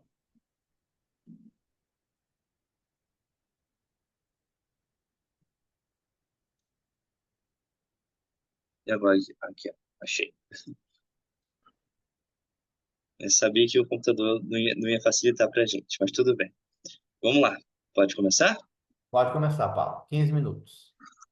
Perfeito, então. Gente, uma boa noite para vocês, tudo bem? Estou muito feliz aqui de estar apresentando essa temática, né? A Bíblia e a forma da Terra, uma questão de interpretação. Eu escolhi esse tema porque nos nossos dias atuais tem um movimento filosófico sobre terraplanismo e estão utilizando alguns textos bíblicos para poder salientar suas filosofias, suas deduções sobre a Terra, o terraplanismo. Então, meu papel aqui é nos ajudar, né, nessa percepção científica no qual a Bíblia e a ciência têm de uma coesão, né, de a gente aproveitar esse momento de falar o que a Bíblia está falando, né, sobre a Terra ser redonda e ser contrário a esse pensamento. Então, a questão orientadora, né, é de acordo com a Bíblia, qual que é o formato da Terra. Eu botei duas imagens ilustrativas aí, com a ideia de que, claro, existem também outras teorias, mas hoje em dia, né, são as que estão, na verdade, a teoria que somente o terraplanismo, a questão da Terra ser redonda é uma coisa comprovada, né, através do método científico, mas a gente sabe que existe essa controvérsia de acordo com a Bíblia, né? Então, muitos usam a Bíblia para poder tentar dizer que a Terra é plana e a gente vai fazer essa questão aí e, e o trabalho vai ser da seguinte forma. Então, a gente vai falar um pouquinho sobre terraplanismo, qual que é o pensamento do terraplanismo, também na questão histórica, do seu contexto histórico, desde a antiguidade até para os anos atuais. A gente vai perceber os textos bíblicos que são usados pelos terraplanistas, né? E vamos ter uma interpretação sobre o texto de uma forma verdadeira. E também vamos usar, claro, a ciência para poder o que a ciência fala sobre o formato da Terra. E no final, a gente vai utilizar o texto bíblico de uma forma lúdica para entender o que a Bíblia fala sobre isso. Claro, no final, a conclusão. Então, começando o nosso projeto aqui, falando um pouquinho sobre terraplanismo. Eu vou ter uma imagem ilustrativa aí e vou explicar um pouquinho como que é um pensamento, né? A Terra é vista como plana, não é um planeta em circunferência, né? É um planeta que, nas suas margens, tem fim. É uma teoria que está sendo falada aí por muitos, mas é contrária à ciência. No caso, é negacionismo à ciência, né? Não concorda, ela é contrária. Tem a ideia também conspiracionista, né, de que não devemos confiar em imagens ou que o homem foi à Lua. É uma ideia um pouco é, assim, sem muitos estudos. Então, tem fontes filosóficas, claro que não tem como comprovar que a Terra é plana, né? Filosofias e pensadores e fontes bíblicas. Eu botei entre aspas porque eles forçam o texto para poder dizer que a Terra é plana. Então, essas são as ideias assim que dão a cabo ao terraplanismo. Falando um pouquinho sobre essa imagem, né? É como se a Terra fosse a base dela é como se fosse uma pedra mesmo, uma crosta, e a Terra fica em cima, assim. Não consegui uma imagem melhor, mas é como se o Sol e a Lua passassem girando por cima, né? E por isso que tem dia e noite. Essa é uma explicação razoável é, nas fontes que eu consegui. E aí, essa seria a teoria do terraplanismo. No contexto histórico, a gente sabe que a ciência não era tão evoluída assim, né? Eles não tinham aí todo o aparato científico para poder entender, fazer os cálculos, todas as ferramentas. Então, para os egípcios e os babilônicos, também os mesopotâmicos, eles deduziam que a Terra era plana. Ou seja, eles não têm as ferramentas, mas deduziam que a Terra era plana. Já os pensadores, Aristóteles, Pitágoras, eles deduziam que a Terra era redonda. Eles já iniciavam cálculos que depois Erástenes comprova depois, né? Utiliza os cálculos já utilizados pelo Pitágoras. Depois, eles não tinham ainda a comprovação que a Terra é redonda, só tinha dedução. Passando para o século XIX, tem um grande influenciador desse movimento, que é Samuel Rowbotham. Ele escreveu esse livro, Zetetic Astronomy. A Terra não é global, né? Não é um globo. Ele, em suas falas, é totalmente filosófico e conspiracionista, na ideia de que a Terra, na verdade, é plana, né? E que os egípcios estavam certos na sua ideia. E na Era Moderna, claro, após o século XIX, depois que o homem foi à Lua, né? Isso deu uma acalmada apagou um fogo da teoria do terraplanismo, mas na Era Moderna renasceu isso, e aí tem um grande nome desse novo movimento, que é Eric Dubé, que é um grande influenciador do terraplanismo. Aqui tem alguns textos usados pelos terraplanistas. Eu escolhi dois, Apocalipse e o livro de Mateus. Eu acabei não mudando aqui, mas o texto de Jó também eles utilizam aí, mas eu vou focar mais no Apocalipse, capítulo 7, versículo 1, e também em Mateus 4:8. E o texto é o seguinte, é onde eu vou ficar mais focado aqui no trabalho. O texto diz o seguinte: depois disso, vi 4 anjos em pé nos 4 cantos da terra. Os terraplanistas utilizam essa passagem para argumentar que a Terra tem cantos, né? Em sua visão, que é uma prova de que a Terra é plana. Ou seja, eles leem o texto com a ideia já, com a sua cosmovisão tendenciosa para o terraplanismo, e já deduzem que esse texto traduz o que eles estão pensando, de que a Terra, na verdade, ela tem cantos, ela tem fim, né? Se você ir pela margem do mar, você vai chegar a um momento que não tem mais para onde ir.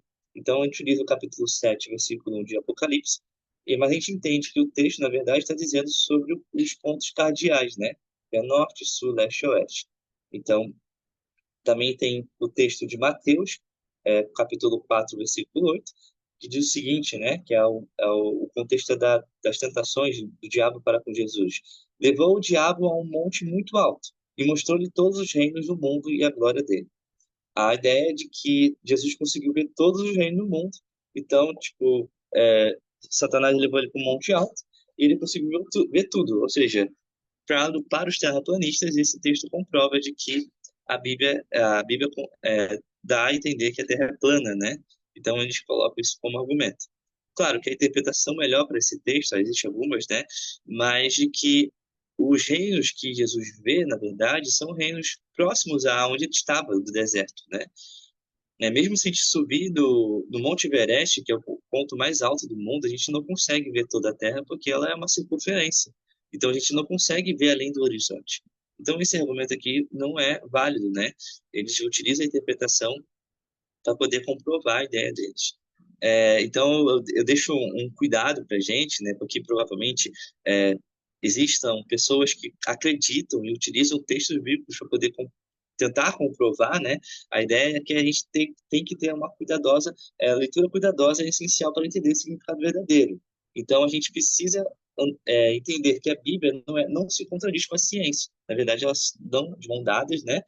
Claro, em pontos que divergem, como o ateísmo, o evolucionismo, a gente já pensa diferente. Mas, nessa questão aqui, se você dizer que a Terra é plana, é forçar muito o texto. Falando um pouquinho da parte da ciência aqui, eu poderia falar por muitas horas de como a ciência comprova que a Terra é redonda.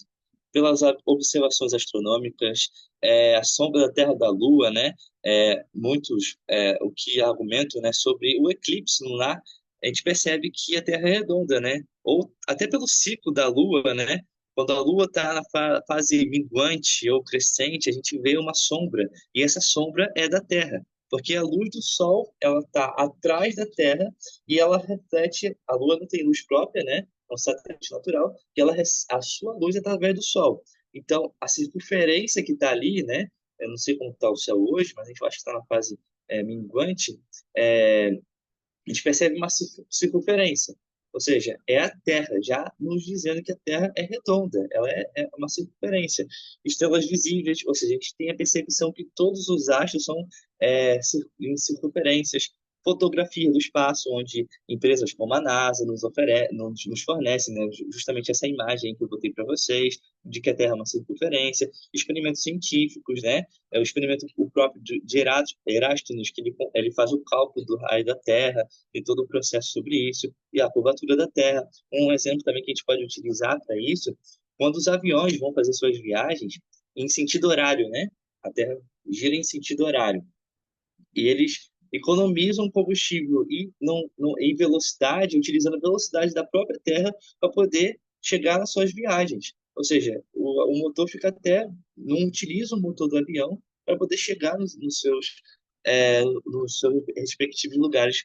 Então, existem até o próprio fuso horário também. Então, existem diversas formas de dizer que a Terra é redonda. E aí a gente vai utilizar o texto bíblico para poder também compactuar com essa ideia, né? De que, olha só, Isaías 40, versículo 22 diz o seguinte: ele está sentado sobre o círculo da terra, e os moradores dela são como gafanhotos, estende como os céus, como uma cortina, e desenrola como uma tenda para habitar. Ou seja, essa passagem menciona o círculo, que é muitas vezes interpretado como uma referência à esfericidade da terra. A Bíblia, ela não é, ela não é ela não deixa claro que a Terra é redonda, mas ela dá a entender muito mais que a Terra é redonda do que plana. Tipo, para poder colocar a ideia que a Terra é plana, de acordo com a Bíblia, é forçar o texto como a gente viu em outros textos anteriores. Aqui já tem alguma menção de que o círculo da Terra, ou, por exemplo, o próximo texto de Jó, né? Jó 26:7, ele estende o norte sobre um vazio e suspende a Terra sobre o nada. A teoria do terraplanismo deixa a Terra como uma rocha ali embaixo. Só que quando a gente percebe a Terra como redonda, é como se a Terra não tivesse uma base. Ela é uma esfera que está num espaço meio que solta, né? Então ela não tem uma base, ela está ali presa por conta da sua força gravitacional. Então a Terra, ela, de acordo com a Bíblia, a Bíblia está muito mais de acordo com a ciência da ideia de que a Terra é redonda do que terraplanismo. Então, eu tenho alguns conselhos e alguma ideia de conclusão de que existe uma harmonia nesse assunto entre a Bíblia e a ciência. Não se contradizem quando se trata ao formato da Terra. E o outro ponto que a gente precisa prestar muita atenção é a importância da interpretação. Ler o texto no contexto. Não adianta a gente tentar forçar o texto para poder assumir ideias nas quais a gente tem em mente. E também contrário à ciência, na qual ela já comprovou isso para a gente e aí a Bíblia comprova também em conjunto. A mensagem final: a Terra é de acordo com a ciência e a Bíblia é redonda. Amigos, é isso a minha apresentação. Aqui está as referências que eu utilizei. E se tiver alguma pergunta sobre o assunto, estarei disponível para poder respondê-los, viu? Perfeito, Paulo. Muito obrigado pela sua apresentação. Agora nós temos o momento das perguntas. Quem quiser fazer alguma colocação, fique à vontade. E eu aproveito para chamar já o Isaac, que vai falar conosco sobre a controvérsia em torno do ensino do criacionismo. Perfeito. Boa noite. Eu posso compartilhar? Pode, claro. Obrigado, Paulo. Parabéns pela sua apresentação. Isaac pode compartilhar a sua tela conosco. Ver se vai dar certo aqui. Apareceu, pode colocar em tela cheia. Aqui. Deu certo? Perfeito. 15 minutos, Isaac. Boa apresentação. Ótimo, então. Boa noite, amigos. Saúdo também a todos os colegas, a todas as pessoas que assistirem essa apresentação. O tema do meu trabalho é a controvérsia em torno do ensino do criacionismo nas escolas.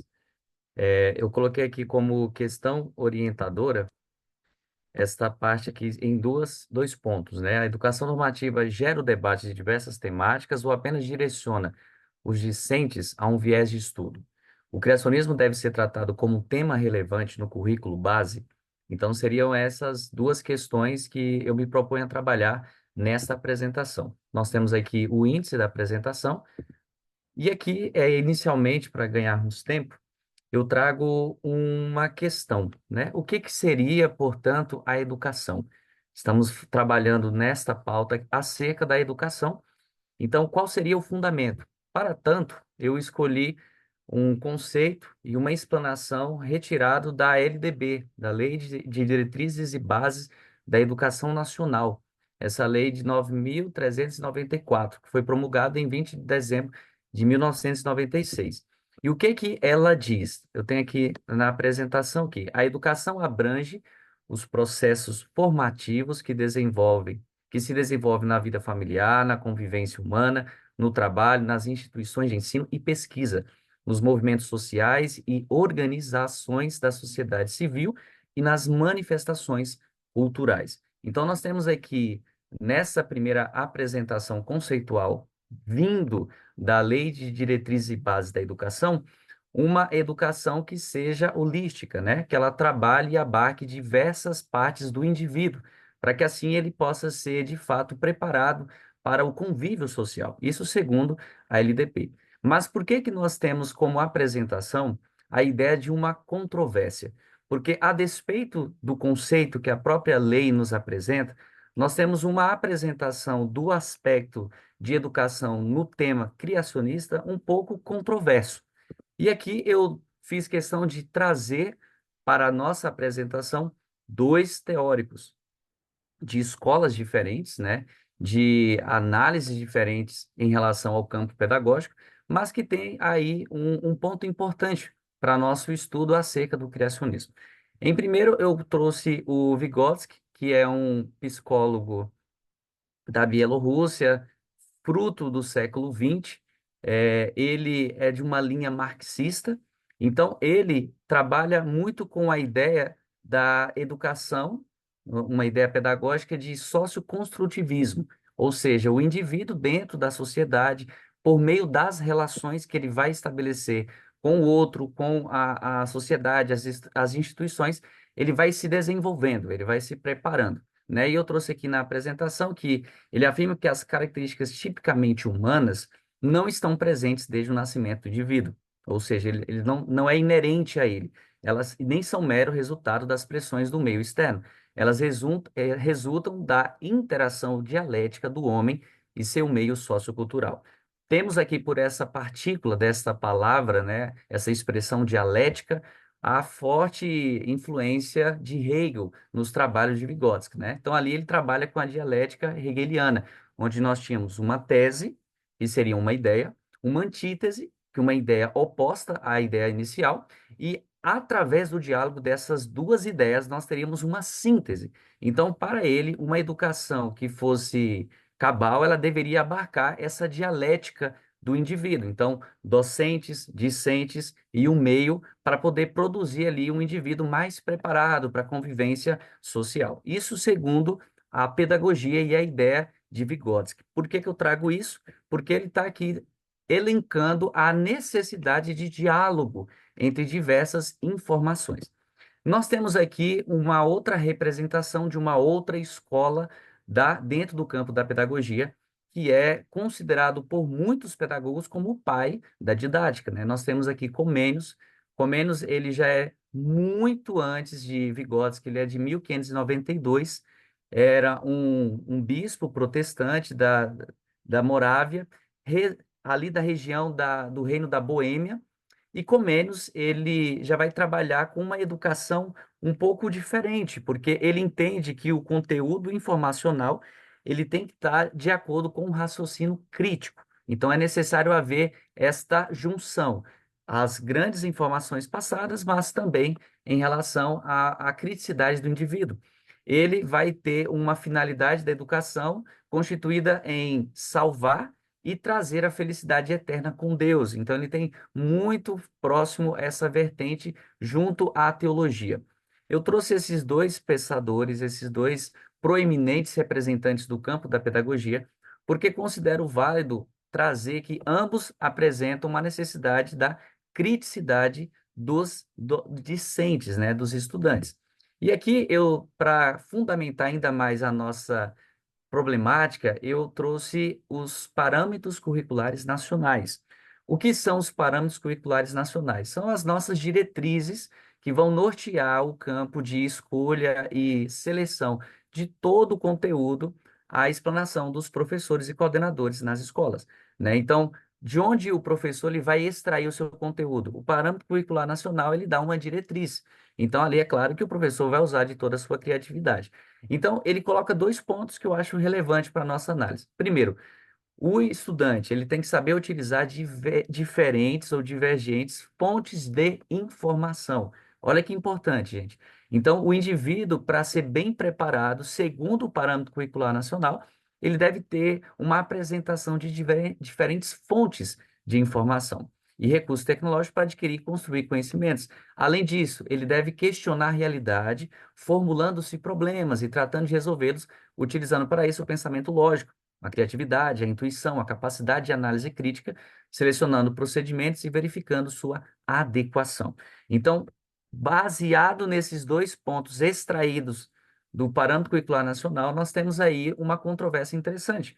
Por que que é interessante essa controvérsia? Porque a problemática em torno do ensino do criacionismo, ela é uma realidade hoje. Não apenas em uma esfera estadual, municipal, mas em uma esfera nacional, quiçá uma esfera mundial também. Por que digo isso? Analisando o escopo brasileiro, nós temos uma nota do MEC que diz que o criacionismo não é tema para aula de ciências. Então, olha que interessante. Eu sou formado em licenciatura em História e em Pedagogia, e como educador na área de História, eu nunca tive na apresentação do material didático uma explanação no início da origem da vida sobre o criacionismo. Então, ali havia esta falta, porque os alunos eram ensinados apenas na parte do evolucionismo. Eu aproveitava o ensejo para trazer, né, também o criacionismo para os meus alunos, e é interessante frisar isso, porque nem sequer como um aspecto mítico, a matéria, por exemplo, da história, ela trabalha o criacionismo. É interessante porque a Lei 10.639 de 2003, que vai ser sancionada e regulamentar a apresentação e o ensino de conteúdos de matrizes africanas dentro da cultura brasileira, já vai trazer o mito, né, da criação das matrizes africanas. Um exemplo é o mito da criação de Yorubá, mas a tendência de ensinar o criacionismo na escola ainda é um tabu, né? Nós reconhecemos a presença disso apenas em instituições confessionais. Né? Aqui nós temos uma informação importante acerca do criacionismo. Por que que ele é importante? Ele evidencia uma construção integral e equilibrada do ser humano. Outras contribuições que eu fiz questão de trazer para vocês é que cria-se uma responsabilidade ética em relação à criação de Deus, funciona como um fundamento para a moral e a ética. Então, o ensino do criacionismo, ele gera no indivíduo uma responsabilidade maior em relação ao outro, em relação ao próprio ambiente, e o uso da natureza como recurso de aprendizado, né? Pelas apresentações dos colegas anteriores, nós podemos constatar que o próprio elemento da natureza, ele já contribui para reforçar a necessidade de tratar o criacionismo como uma matéria importante na construção desse pensamento crítico e de trazer uma apresentação mais completa, mais robusta para os docentes também. E aqui eu finalizo a minha parte, queridos, agradeço o tempo de vocês e convido a todos a estudarem com mais afinco esse tema do criacionismo, porque considero ele extremamente importante para a formação dos alunos, formação dos estudantes, e assim termos uma sociedade mais livre de ignorância e mais adequada ao propósito de Deus para a nossa vida. Muito obrigado. Perfeito, Isaac. Muito obrigado. Parabéns pela sua apresentação. Chegamos ao momento das perguntas e colocações. Se alguém quiser fazê-lo, fique à vontade. E nós nos encaminhamos para a última apresentação dessa noite, que vai falar sobre o criacionismo e a visão da Igreja Adventista do Sétimo Dia com o Tiago. O Tiago se encontra? Sim, eu estou aqui. Só um minutinho que eu vou pegar o meu carregador, que o notebook resolveu descarregar agora. Perfeito, Tiago. Isaac, muito obrigado pela sua apresentação. Bom, E agora nós aguardamos o Tiago pegar o carregador.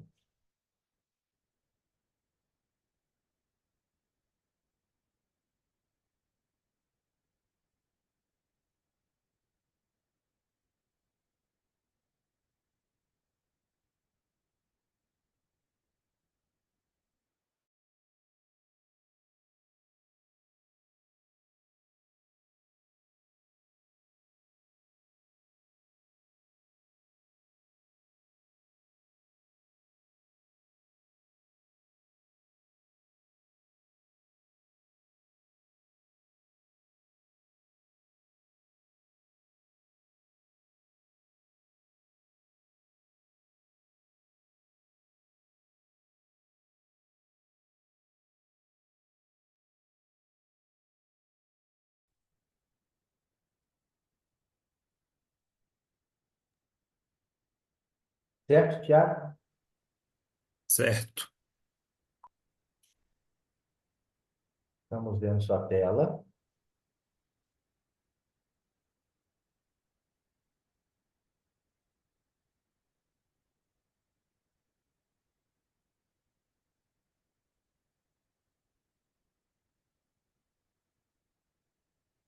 Perfeito. Apareceu aí para vocês? Apareceu.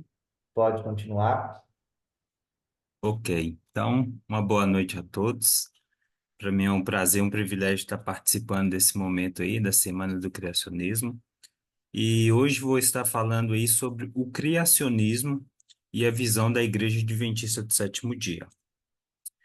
E a pergunta para debate, né, que a gente está trazendo é como a IASD compreende essa Semana da Criação e como os aspectos científicos contribuem para a confirmação do criacionismo. Então, a gente vai estar entendendo um pouco sobre isso. O índice que a gente vai estar tratando aqui é a introdução ao relato bíblico da criação. Vamos analisar aqui a semana da criação, o sábado como memorial da criação, a nova criação e a nossa conclusão e depois as referências. A criação. Nós entendemos, de acordo com as crenças da Igreja Adventista, né, que nós temos ali a sexta crença, que é a crença da criação. Então, esse trabalho ele foi baseado no livro Nisto Cremos, onde nós podemos observar também algumas coisas no manual da igreja, e também com o amparo bíblico, né? E nós começamos com o relato bíblico da criação. Quando a gente vai olhar Gênesis 1 e Gênesis 2, né, Deus ele cria o universo ali em 6 dias e ele descansa no sétimo dia.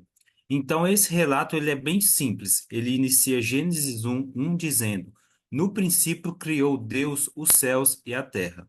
Então, a partir desse ponto, nós já temos o nosso entendimento sobre a visão criacionista, onde a gente entende que Deus é o criador de toda a terra. E nós vamos então para a semana da criação. Nós vamos analisar um pouco aqui os dias da criação. No primeiro dia da criação, nós temos aí quando Deus diz, né, haja luz e houve luz. Então nós temos ali a separação entre a luz e as trevas. É interessante destacarmos que a partir do momento onde se inicia a luz e as trevas, onde Deus ele dá essa ordem, ali a gente inicia uma contagem de tempo. Então, cientificamente falando, esse relato ele descreve ali o nascimento ali do tempo. Então, a partir daquele momento se inicia a contagem de tempo. Então, por exemplo, se nós não tivéssemos a quantidade certa de luz suficiente, por exemplo, a luz ela afetaria na fotossíntese, o que prejudicaria e atrapalharia a produção do oxigênio e toda a vida animal, né, a vida dos animais, esse ciclo alimentar. Consequentemente, também atrapalharia o ar que respiramos, isso afetaria para a gente, então. Então, Deus, ele deixou o nível certo de luz, né? Quando a gente vai para o segundo dia, a gente vê aí a divisão, né, a separação das águas. E o que que a gente pode entender com essa separação? A gente tem, por exemplo, a criação da atmosfera, que é aquela que protege a Terra do espaço de um vácuo, né? Então ali essa divisão ela cria um bloqueio que controla a temperatura, né? Então essa separação ela lembra também ali o equilíbrio dos gases da atmosfera, criando ali um campo magnético para a Terra. Então ela protege a nossa atmosfera, por exemplo, contra a radiação solar, né? Então a gente vê que Deus ele fez essa separação porque ele pensou já na habitação do ser humano. No terceiro dia, nós vemos aí também, a gente vê a separação também da parte seca, né, com as águas. Então, o que que a gente tem neste momento aí? A gente tem ali as vegetações, Gênesis diz, né, produz a terra erva verde, então começa ali a vegetação, e aqui a gente vê o processo inicial da fotossíntese, né, onde a gente vê ali a fotossíntese, que é a produção que tem a produção do oxigênio, né? Ela converte o dióxido de carbono em oxigênio. Então, sem isso, as plantas ela não teria aquele ciclo natural e seria impossível a gente ter uma planta florescendo, por exemplo. No quarto dia, nós vemos aqui a criação do Sol e da Lua e das estrelas. E o que que isso pode ser analisado cientificamente? A gente percebe que a Lua, ela regula, né, as marés e influencia o comportamento biológico e afeta os animais. Por exemplo, nós temos aqui um animal muito conhecido que são as tartarugas marinhas. E devido ali a algum momento da sua vida, elas saem para se acasalar e depois que elas se acasalam, elas vão para um lugar seguro para colocar os seus ovos ali. E sabe como é que elas percebem que é o momento certo do acasalamento? Através da Lua. Então, a Lua envia um sinal, não sabemos como, né? Mas alguns animais entendem que é o momento do acasalamento. Então, é, a gente vê a mão criadora de Deus, né? A gente vê a perfeição de Deus em todos os detalhes. No dia 5 a gente pode ver a criação dos animais, né? A gente pode ver a questão da vida marinha e também das aves. E é interessante a gente pensar que quando Deus cria os répteis, né, as aves, as almas viventes, Deus ele tem toda uma preocupação com o ecossistema do mundo, né? E o que que a gente percebe? Por exemplo, os animais aquáticos e as aves, eles possuem algumas características que são impossíveis do homem reproduzir. Por exemplo, é impossível um homem fazer algo semelhante a uma ave voando, né? Você pode ter o melhor engenheiro do mundo que ele não vai conseguir explicar como que uma ave voa. E a gente tem também, por exemplo, os animais aquáticos, né? Aqueles que nadam, os golfinhos, por exemplo, nadam a uma velocidade muito rápida. Nós temos ali como explicar que os animais respiram debaixo d'água, né? Então Deus ele criou isso com a maior perfeição. E é impossível, né, o ser humano argumentar e justificar algo contra. No dia 6 nós temos aí talvez um ápice da criação, né? Onde que Deus cria ali o homem, né? Deus, ele termina de criar, na verdade, os animais e ele cria o homem. Então, a gente vê que a criação do homem, né? O homem e a mulher foi o ápice ali da criação. E a gente percebe que o único ser criado à imagem e semelhança de Deus foi o ser humano.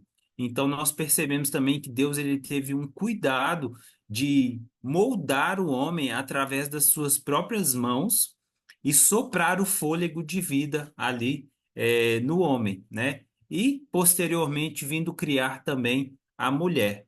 E cientificamente falando, nós temos aí também o DNA, o DNA do ser humano, que é algo muito complexo, algo inexplicável que cientistas, várias pessoas tentam estudar e eles sempre se esbarram em algo que chega, né, no inexplicável. Mas nós entendemos que é a mão de Deus. E nós podemos ver também a mão de Deus através, por exemplo, da gestação de uma mulher, né? Como explicar que um ser humano ele nasce dentro de uma barriga, né, de uma mulher ele respira através de um cordão umbilical, ele se alimenta através desse cordão umbilical, passa 9 meses ali e nasce saudável, né? Então, são coisas inexplicáveis, mas que a gente vê a mão do Criador. E o desfecho, né, da Semana da Criação, nós temos o sábado como memorial da criação. Lembrando que a palavra sábado, né, ela vem do hebraico Shabbat, que significa o descanso, né, ou a cessação. Então, o sábado, ele representa o momento ápice ali da criação de Deus, onde ele para usufruir, para contemplar a sua criação. Aí você pode se perguntar, né? Mas Deus se cansou? Não, Deus ele não se cansou. Mas o sábado era um momento que Deus criou para que ele pudesse ter um momento a sós, íntimo com o ser humano, né? Quando nós vamos para a perfeição do Jardim do Éden, Deus ele visitava Adão e Eva, né? Então ele tinha esse contato com Adão e Eva. E assim tem sido ao longo de nossas gerações. Por exemplo, nós vivemos em uma comunidade, vivemos em tempos corridos. E às vezes as pessoas não tiram tempo para Deus, né? Mas nós temos até um, um ciclo, né? Um ciclo, se não me engano, me fugiu o nome aqui, circadiano, se não me engano, que é um ciclo de 24 horas, né? E cientificamente falando também, já foi provado que o ser humano ele precisa de uma pausa. E essa pausa ela vem através do sábado, onde nós temos essa oportunidade de nos conectar a Deus. E diante de tudo isso, nós temos aí a promessa, né, de que nós teremos uma nova criação. Deus ele criou um mundo perfeito, mas com a entrada do pecado, esse mundo se tornou imperfeito, se tornou um mundo de pecados. Mas Deus ele vai restaurar através de uma nova criação. Não que a primeira criação tenha sido falha, pelo contrário, ela foi uma criação perfeita. Mas com a entrada do pecado, Deus ele providenciou um plano de salvação através de Jesus Cristo, e onde todos nós teremos a oportunidade de novamente, assim como Adão e Eva viveram num paraíso perfeito, nós também teremos o privilégio de viver em um lugar celestial perfeito, sem pecado. E a nossa conclusão é que a criação ela não é apenas um conceito teológico, mas também pode ser respaldada por evidências científicas que apontam para um Criador inteligente por trás do universo e da vida. É impossível olharmos para o mundo em que vivemos, olharmos para a complexidade do ser humano, olharmos para tudo ao nosso redor e não enxergarmos a mão de Deus. Por isso por isso eu finalizo este momento aqui, exemplificando aqui tudo que a IASD, a Igreja Adventista do Sétimo Dia, entende sobre o criacionismo e que é uma das nossas crenças também fundamentais aí da nossa igreja. Aqui ficam as minhas referências e o meu muito obrigado aí pela atenção. Perfeito, Tiago. Obrigado pela sua apresentação. E agora, pessoal, nós temos um momento de perguntas e colocações. Quem quiser, fique à vontade. E desde já agradeço pela participação de todos. Chegamos ao final da nossa noite de apresentações. Gostaria de convidá-los, então, para que curvassem as suas frontes, para fazermos uma palavra de oração. E, desde já, agradecendo e convidando para estarem aqui amanhã, na continuidade desse programa. Então, convido a todos que curvemos nossas frontes e vamos fazer uma oração. Maravilhoso Deus e Pai, te agradecemos, Senhor, por tudo que o Senhor tem feito por nós, te agradecemos por essa noite de apresentações que o Senhor nos proporcionou para entendermos cada vez mais a respeito da tua palavra, a respeito de como o Senhor é um Deus todo-poderoso, um Deus extremamente inteligente e que criou todas as coisas com o poder da sua palavra. Que o Senhor possa nos abençoar e manter essa fé e aumentar cada vez mais a nossa compreensão da tua palavra e das obras das tuas mãos. Que o Senhor esteja com todos nós. Em nome de Jesus é o que lhe pedimos. Amém.